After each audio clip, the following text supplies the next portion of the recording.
നിലമ്പൂരിനെ സംബന്ധിച്ച് ഞാൻ പ്രത്യേകം പറയുകയാണെങ്കിൽ 70% ഫോറസ്റ്റാണ്. എങ്ങനെ 70%? അതിൽ 30% താഴെയാണ് റിസർവ് ഫോറസ്റ്റ് ഉള്ളത്. ബാക്കി വരുന്ന 40% ഇങ്ങനെ പിടിച്ചെടുത്താണ്. അപ്പോൾ ഒരു റോഡ് ഇങ്ങനെ പോകും, അവിടെ ഫോറസ്റ്റ് ഉണ്ടാവും, അവിടെ ടാർ ചെയ്യാൻ സമ്മതിക്കില്ല. ഇലക്ട്രിക് ലൈൻ ഇങ്ങനെ വന്നാൽ അവിടെ നിർത്തണം, അപ്പുറത്തേക്ക് പോകാൻ പറ്റില്ല.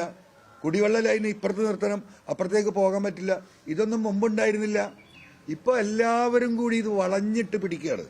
ഫോറസ്റ്റ് ഉദ്യോഗസ്ഥന്മാർ യഥാർത്ഥത്തിൽ പരിപൂർണമായിട്ടും സാമൂഹ്യ വിരുദ്ധരായി ഗുണ്ടകളായി മാറും ഈ നിയമം വന്നാൽ.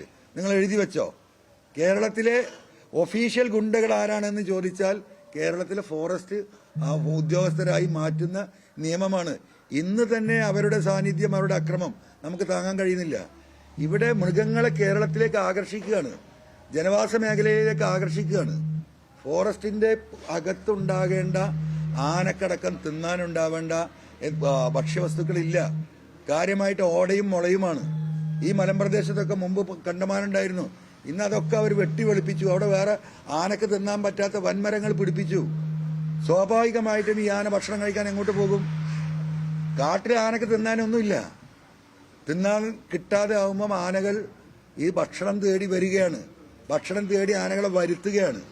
കുടിവെള്ള സ്രോതസ്സുകൾ സ്വാഭാവികമായിട്ട് കാട്ടിന്റെ അകത്തുണ്ടായിരുന്ന സ്രോതസ്സുകൾ പലതും മണ്ണിടിഞ്ഞു പോയി, പലതും ഇവർ തന്നെ തൂർക്കുന്നു എന്നുള്ള പരാതി പോലും തമിഴ്നാട്ടിൽ നിന്നുണ്ട്. ഓവാലി എന്ന് പറയുന്ന ഒരു പഞ്ചായത്തുണ്ട് നമ്മുടെ തൊട്ടടുത്ത്, നിലമ്പൂരിന് ഗൂഡല്ലൂർ കയറി. നിങ്ങളൊന്ന് പോയി നോക്കണം. 45,000 മനുഷ്യർ ജീവിച്ചിരുന്ന നാടാ. ഇന്ന് അവിടെ 5,000 ആളില്ല. നിങ്ങൾ പോയി നോക്കിയാൽ ഇത് യുദ്ധക്കളമാണെന്ന് തോന്നും.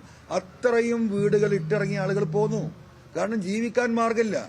ആ ഓവാലി പഞ്ചായത്തിന്റെ അവസ്ഥ കേരളത്തിലെ മലയോര മേഖലക്ക് ആയിക്കൊണ്ടിരിക്കുകയാണ്. അപ്പം ഈ മൃഗങ്ങൾക്ക് വേണ്ട ആവശ്യമായ ഭക്ഷണവും വെള്ളവും വൻകാടുകളിൽ റിസർവ് ഫോറസ്റ്റിൽ ഒരുക്കേണ്ട ഫോറസ്റ്റ് അവിടെ മുഴുവൻ വെട്ടി നിരത്തി ഇതുപോലെ മരം സൃഷ്ടിച്ചു.